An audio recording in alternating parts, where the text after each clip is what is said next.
Sabay-sabay natin alamin ang mga kaganapan na nangyayari sa ating bansa.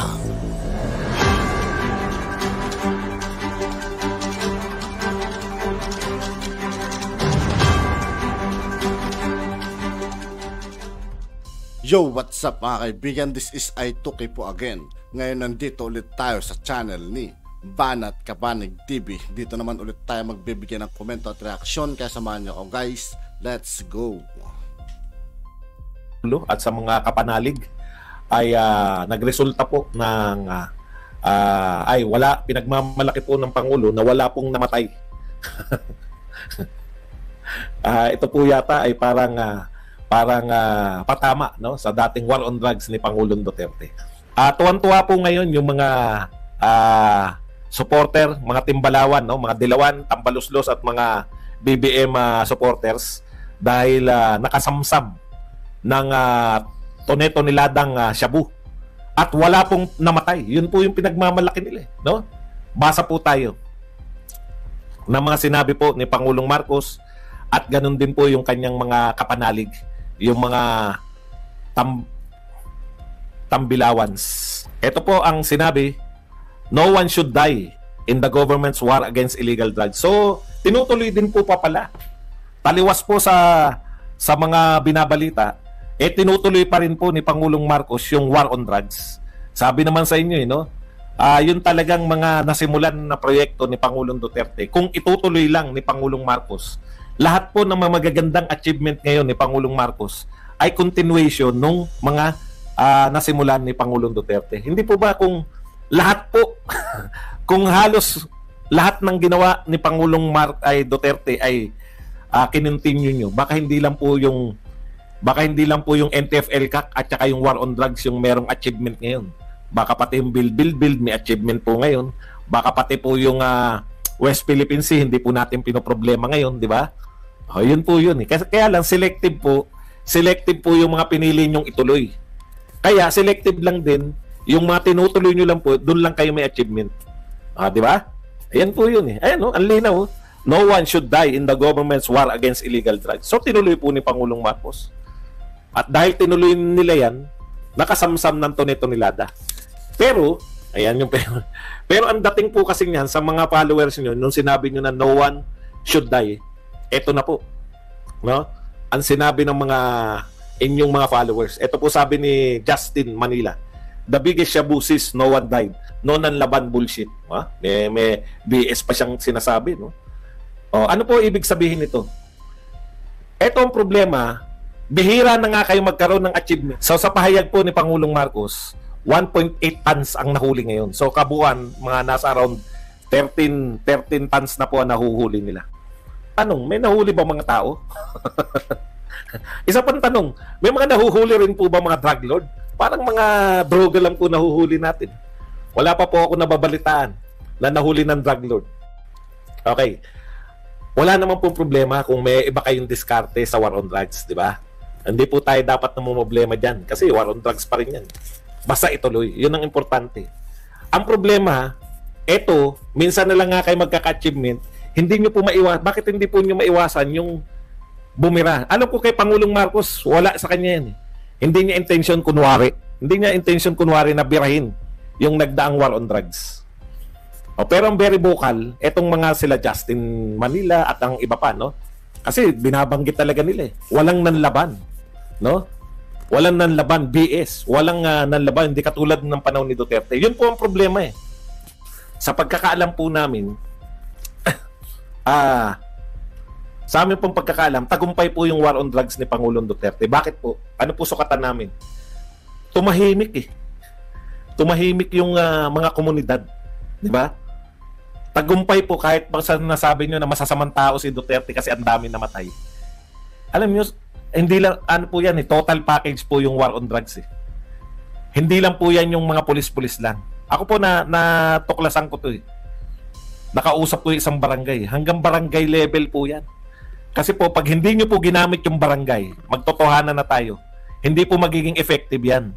Ito pong mga ganitong forma, no, na malalaking hulihan ng shabu, maganda po yan for press conference kasi tonilada eh. Pero yung totoo pong war on drugs, pagkasama po yung barangay. Yung pinanagot nyo po yung barangay captain. Yung mga sa barangay. Kasi ang barangay, kilala niya lahat ng mga tao. Yung mga pumapasok, labas-pasok sa kanyang barangay. No? Pag involve po yung barangay, yan, totohanan pong labanan yan. Kaya nakita nyo naman po, totohanan talaga. Eto kasi maganda po talaga to, no? Kasi nagtotonilada kayo eh. Ang dami nahuli, tonilada. Yan po ba mga nahuli yung 13 billion? Kumusta na po yan? Yan po ba ay nasunog na? baka naka-imbak po yan. Tandaan po ninyo, yung kasisimulan nyo pa lang, meron pang CCTV. Ano na nga pala nangyari dun? Yung mga natakasan kayo ng mga droga din, di ba? Ng mga otoridad din yung nagtakas. Okay, balikan lang natin yung gusto kong ipunto. Humahaba ka ba dun? Ang punto ko lang po, meron na kayong achievement kahit bibihira. Pwede ba ipagmalaki nyo na lang? Kaya kami naaasar sa inyo, no? Period ba? Mas magaling daw si Marcos kaysa kay Epi. Okay lang yan. Mangarap ka, libre po yan. Kaya naaasar yung mga Duterte supporters kasi ang liit-liit, minsan na lang nga kayo magkaka-achievement, binabanatan nyo pa yung dating Pangulo. Tapos na po yung panunungkulan ni Pangulong Duterte, nagtagumpay po siya. Kaya nga po tinutuloy niyo yung war on drugs di ba? Kasi tagumpay po yun. Kung iba po yung paraan ninyo, so be it. Pero wag niyo pong kantsawan yung paraan na ginamit ni Pangulong Duterte. Tandaan po ninyo, iba yung minanang sitwasyon ni Pangulong Duterte sa inyo. Hindi po patas. No? Kayo po, ito real talk inuulit-ulit ko to eh. Kayo po, napakaswerte nyo. Bakit? Mayroong mga kabataan o dito sa Pilipinas, napahinga tayo ng 6 na taon. Sa panahon ni Duterte, walang bagong naging addict. Hindi ko naman sinasabi na 100% wala. Pero matitiyak ko sa inyo, 98%. Siguro may 2% na nakalusot na naging addict. Pero 98% po, no, na hindi pa nakakatikim ng droga, never po silang titikim sa panahon ni Duterte. Bakit? Kayo na rin nga nagsabi. Ang daming namatay. Di ba? Kunwari, eto po, bibigay kong magandang halimbawa sa inyo. Kunwari, hindi kayo addict nung panahon ni Pinoy. Ito lang isipin nyo lang po to. Kunwari po, nung panahon ni Pinoy, hindi kayo addict. Nabalitaan po ng lahat. Wala po nalilihim Kasi hanggang barangay level po yan Yung mga sinasabi nyong natutumba hanggang barangay level. At yan po, psychological warfare yan. Yung dating ang addict puta, kilala ko yung natumba. Magtapatan tayo Yung isang addict o isang small time na tulak, nakita niya natumba, puta, kilala ko yan. Tropa ko yan. Totohanan to. Di ba? Ano po yung psychology nung makakakita nun? Tandaan po ninyo, ang utak po ng kriminal, no? Ang utak po ng kriminal ay hindi po normal na katulad natin. Iba po sila mag-isip, no? Pagsasabihin mo lang yung kriminal, pwede tayo mag-usap-usap. Ganun ba? Pwede tayo mag-usap? O, pwede raw tayo mag-usap. Ibig sabihin yan, dala lang tayo ng pasok, hindi tayo mamamatay. No? Iba po sila mag-isip. Balikan ko po yung pinupunto ko. Sa hindi ka addict nung panahon ni Pinoy. Hindi ka addict nung panahon ni Pinoy. Nabalitaan mo na ang daming natutumba. Puta, ang daming patayan. Mag-addict kaya ako ngayong panahon ni Duterte? Subukan ko lang kaya. Ang swerte nyo, mahal na Pangulo, huwag nyo pong ikumpara. Si Pangulong Duterte, kaya po yan nahalal ng tao. Ang pangunahin niyang sinasabi sa kanyang mga rally, no? Papatayin ko kayo pag nanalo ko, papatayin ko kayo. Totoo yan. Narinig ko yan. Sa Luneta, nagpapalakpakan yung mga tao. Narinig ko po yan. Puta, sabi ko, tawa ko ng tawa. Sabi ko, ibang klase itong na to. Ito lang ang tanging kandidatong narinig ko na hindi nagpapakabait sa kanyang meeting de avance. Ito lang ang tanging kandidato na nagsasabi, pag upo ko, papatayin ko kayo. Ganun po sinasabi. Yung iba, wait and see lang. Yung mga adictionist, puta, tama kaya to? Kaya ni Duterte to.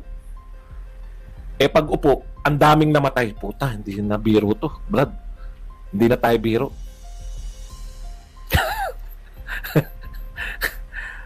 Totoo po ang war on drugs. Totoo sa isip, simpleng mamamayan ka, mapakriminal ka, no? Totoo po yung war on drugs ni Pangulong Duterte. Balikan ko po yung punto ko. Swerte tong Pangulo na to kasi nagmana siya ng 6 na taon. Talagang totoo yun mga kaibigan kasi nasaksiyan naman natin mga kaibigan yung war on drugs talaga, di ba? Legit na totoo talaga. Walang bagong adik. Lahat po, naniniwala ko ha. Personal kong paniniwala to na walang naging, siguro 98%. Siguro mga 98% ng mga adik ngayon ay adik na sila nung panahon pa ni Pinoy. Pero hindi ka po magsisimulang mag-addict sa panahon ni Duterte. Nagkakatumbahan. Tama. Di ba? Matino sila eh. Mag-usap. At yun nga po mga kaibigan, dito po nagtatapos ang ating reaction video. Muli ako po si I2K ng Sundalo ng Dunggalo. Maraming salamat sa patuloy na pagsuporta. Yeah, peace out.